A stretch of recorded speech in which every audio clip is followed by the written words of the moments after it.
Good morning, ladies and gentlemen. So today we're bringing you yet another episode of Not King of Babylon and probably boring. So if you don't like non-King of Babylon content, well, just go ahead and click the unsubscribe button and leave because that ship has sailed. Kind of, sort of. Yeah, probably. Anyway, let's jump into it with the random boring intro stuff. So, yeah. What do we have here? We have Undead Hoard by 10 Tons. And it recently came up as like one of those games that you're just browsing through the App Store and it says like, hey, you might want to play this. And so I thought, I don't know, maybe. Let's give it a try. So let's go ahead and necromance. And you'll see that I've got just a wee bit of progress into this game. I think I'm like 2 or 3 days into it. So, I mean, it's like a $5 game or $7 game or something like this. I don't know. But all things considered, I think value for money in terms of entertainment, it's a win. I'm totally sold. This was a good purchase. So, I mean, if you're tired of pay to win garbage, you don't need social games, and you kind of like RPGs and you don't mind the theme, hey, this could work out for you. Yeah, I'm going to do something that I haven't done. And I was kind of saving it for this video, and I'm going to guess what it is. So I've kind of beat the game. At least I think I beat the game. And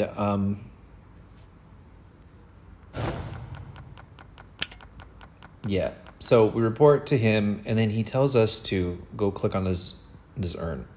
And here's the deal. So there's a couple of hints that I think of what it's going to do, and I honestly, I have no idea. So these guys are vendors, right? So he's a vendor. You can unlock him. And these are levels. So at certain levels, it's going to unlock new equipment. So level 20, level 30, level 40, and level 50. And mind you, okay, I have beat the game, right?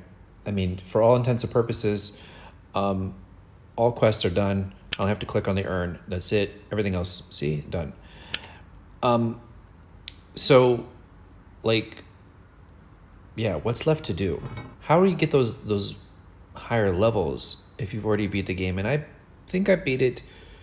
I was feeling kind of OP when I beat it. The boss battles aren't necessarily the toughest thing in the whole world. I mean, they give you about 30, 60 seconds of, hey, pressing buttons and making sure you're in the right spot or the wrong spot. But yeah, so I have a feeling that when I click on this, I'm going to get trapped again and have to restart. And I don't know how much I'm going to have to restart, though. I don't know if it's like going to be just the whole thing or what's going to happen. Maybe nothing happens and I just, yeah. So I was saving this moment for to share it with you guys.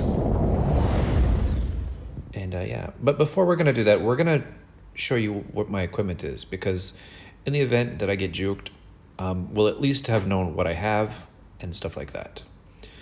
Okay, so this Great Warlock's Hammer, get 33 mana when I bashed a smack out of a little creature, and 20% more experience.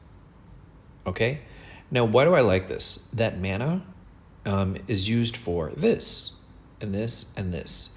And you're probably going to end up running low on mana if you plan on using those.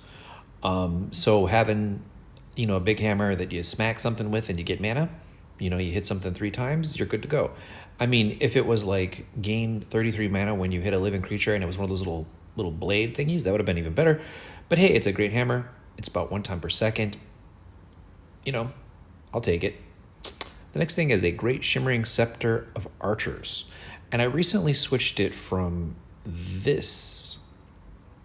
So that was my go-to for the super longest time. I mean, like I had it from level 7. So, either of these proved very useful for me, because what happens is I'd run up next to something and I'd spawn little scorpions and I'd run away.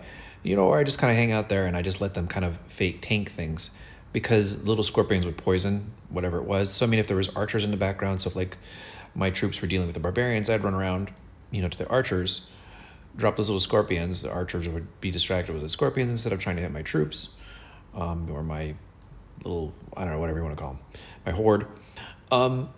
Yeah, so it was a strategy. Now with the archers, I mean, it's even more cool.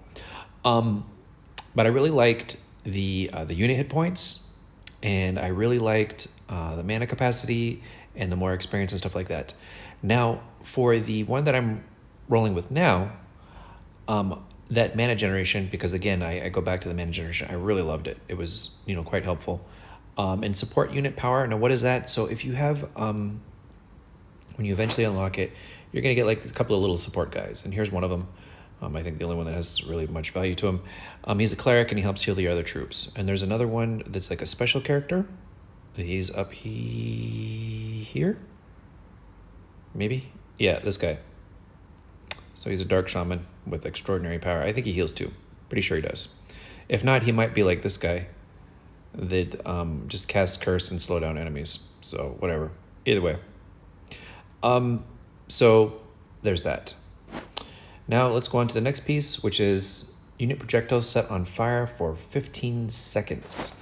Now, I think, if I've read that correctly, that it turns like your Amazons, your archers, and various other different things really, really OP.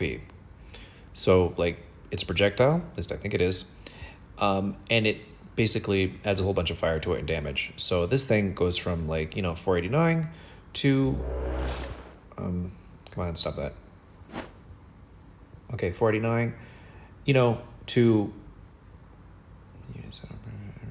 yeah, so what is that, another 120-ish, 125, 130, 130-ish damage per second because the projectile was on fire. So I mean, it's really gonna lay something down a little bit extra. So yeah, anyway, there's that. And then let's go on to the next piece. This cast a protective spell on your horde that lasts 9 seconds, blocks 47%. Yeah, so pretty self-explanatory. You know you're coming up against a big mob of something. You pop that, they take less damage, your horde survives, everything rolls. Okay, next piece. Murdering Amulet of Influence. Command cap 12%, unit damage 34%. I had another thing around here that I was rolling with for a while. I think I might have saved it. Not sure. Nope. Maybe it's gone. Because, you only have this backpack of 16 items. So it's kind of difficult to juggle things around. But yeah. Whatever. Murdering Skull of Domination. Command cap 79, unit damage 23, attack speed 14. This was like another thing that I was considering. I'm just showing it just because, yeah, whatever. Oh, the building destroyed. Hold on, let me show you if I still have it. Yeah, this is, I think this is what I was rolling with for a while. Yeah, this is what I was rolling with for a while. So I want to take a special note that if you're playing this game, destroying those buildings really quick can sometimes help you. So what I would do is I'd get my little troops to follow me. I'd like sneak past the, the bad guys, the humans, whatever, the barbarians. I'd sneak past them and I'd destroy the building really quick so that you're not in the mid-battle and things are respawning. Because the buildings, if you don't destroy them, they'll respawn more barbarians and more bad guys, more opponents. So destroying those buildings really quickly, get them out of the way, and so you can kind of like destroy the buildings, anything that spotted you, destroy those, sneak around, things like that. So taking those out really quickly can help you, especially in lower levels.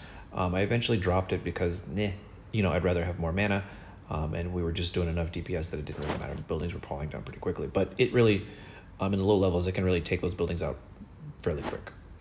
Okay, we come into the last one, the Necronomicon. Yeah, this is, I think, a unique item. I didn't see anything else that even came close to this. And I think I saved the thing that I was using before. Might have been this. Yeah, so is this, maybe. Anyway, again, regenerating mana faster. Critical hit chance 15%. And enemies can't block your raise by damaging you. So if you don't have something that is, enemies can't raise it, can't block your raise by damaging you, it means that if you get hit by an arrow, it's going to interrupt you from raising, minions. And in clinch battle, like if you're like just getting started and you're building up your horde and things like that, it can make a difference. Later on in the game, maybe less so, but yeah, it can make a difference. Yeah, and then we've got another unique item, this Andre's Heart. So if you're familiar with Andre the Giant, I guess this is a play on that.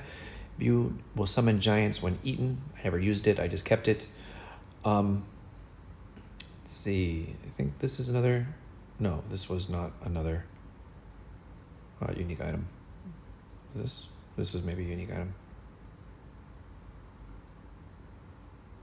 Yeah, so I mean, if you're destroying buildings, I mean, like this is going to be, you know, pretty cool stuff.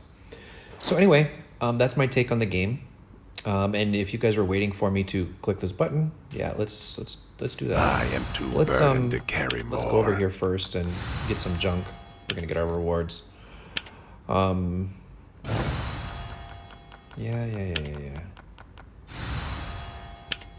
It's rubbish.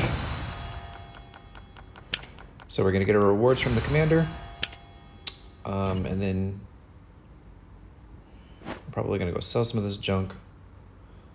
So what's this? Yeah, I mean, but most of my troops aren't dying. So, you know, gain mana, 50 mana for every corpse raised. I mean, I'm going with like, my horde is basically a tank. They don't even die.